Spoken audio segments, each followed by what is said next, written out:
राम राम मंडळी. तर तुमचं नवीन व्हिडिओमध्ये स्वागत आहे. तर आज आपण चाललेलो बघा श्री सद्गुरू शंकर महाराज समाधी मठ येथे, जो की पुण्यात आहे. कात्रज पासून खूपच जवळ असून तो स्वारगेट कडून थोडा लांब पडतो, पण तिथे जाण्यासाठी आपल्याला पीएमटी आणि रिक्षा या दोन्ही भेटून जातात. तर तुम्ही अवश्य नक्की एकदा भेट द्या. तर श्री सद्गुरू शंकर महाराज समाधी मठ हा 1947 मध्ये बांधला गेला होता बघा. आणि हा जो मठ आहे तो नाथ संप्रदायातील संत सद्गुरू शंकर महाराज यांचे समाधी स्थान आहे.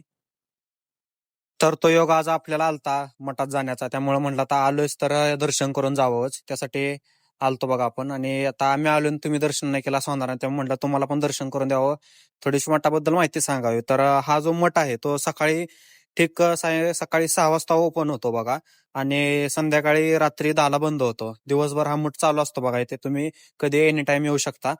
आणि तुम्ही हा बाहेर जे बघत आहात, आपण आता आत एंट्री केल्या केल्या बाहेर चपल्या ठेवण्यासाठी पूर्ण स्टँड बाजू त्यांनी केलेली आहे.